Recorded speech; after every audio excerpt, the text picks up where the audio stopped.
For those of you who I didn't get the chance to meet in the Paris plenary last year, my name is Liam. I'm one of the European Marine Board Young Ambassadors. I'd just briefly like to talk to you about my own research, my involvement with the Marine Board, and my plans for the future with the Marine Board.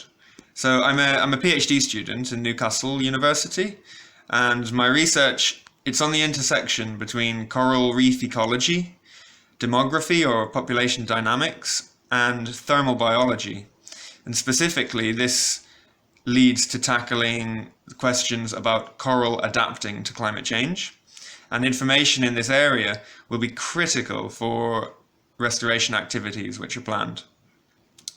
I've really grown to appreciate the need for good communication of science in order to have actionable science.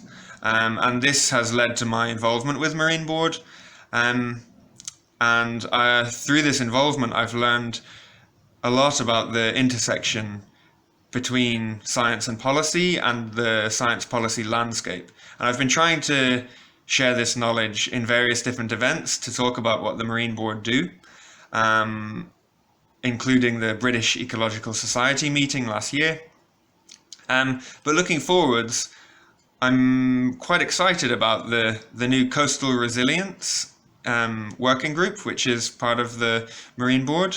And I was really happy to work with Yoka in the Secretariat to write a short concept piece, which maybe some of you would have seen in the Paris plenary.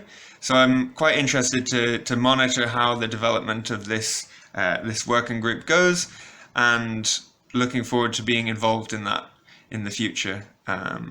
So if anyone has questions, I'll gladly answer them either by Skype or by email. Thanks.